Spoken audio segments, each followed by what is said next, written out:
All right. So for my esports issue, I decided to talk about esports gambling. As we know, gambling, especially nowadays, is a major thing. And of course, esports, knowing its competitive nature and the money and its rise, there are going to be gambling in some sort for the events that take place within esports. So let's give some general information on the esports gambling industry. It's expected to reach roughly $2.8 billion in 2025. They have an estimate about $35 per person was spent in 2024, with this number consistently rising.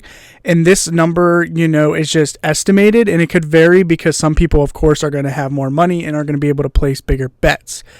It's estimated active bettors from 2017, there were about 21.9 million people, and go to 2024 and you have 74.3 million people, which is 3 times more people in just a 7-year stretch. More general information, this graph here shows that the age differential and the percentage of those ages that are betting, with 18 to 27 at 44%, and it kind of just declines as the age bracket gets older. As you know, esports is a younger population generation thing, and it's more enticing to them.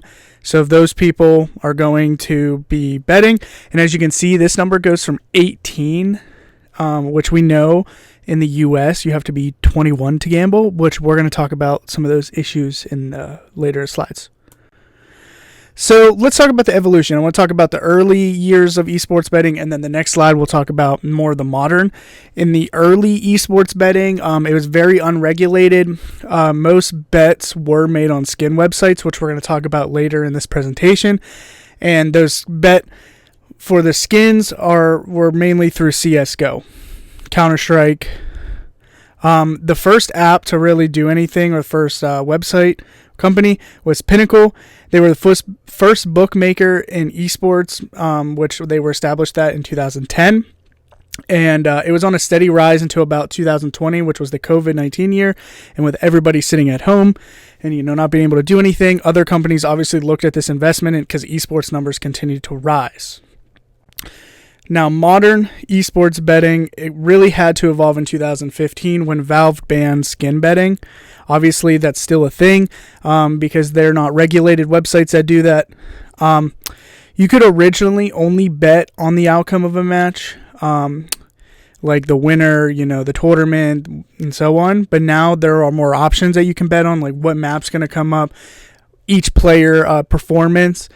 And then in 2024, the market is very similar to those of like other traditional sports books and traditional sports, such as like the ones on DraftKings and Bet365 and many more that are similar to those.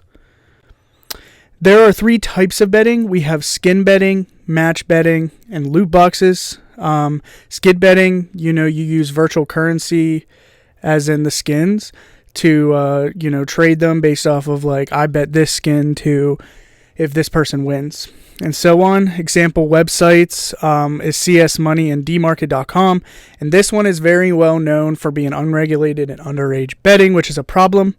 Match betting, it's pretty self-explanatory. Like traditional, you place your own personal money onto, say, a parlay or an outcome of a game, and if it wins, you win. Example websites, Bet365.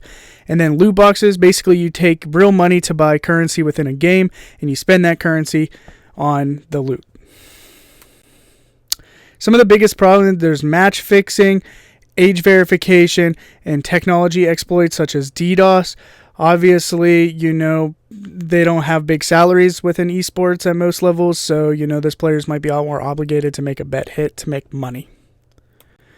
Finally, I think these are my personal ways that we can fix it. Make all esports betting websites regulated by a game or company or the game title owner. Number 2, educate younger audience on gambling addiction and the risk factors. That's pretty self-explanatory. And finally, educate the younger audience on the value of money, so you're not just throwing money around like it has no value whatsoever.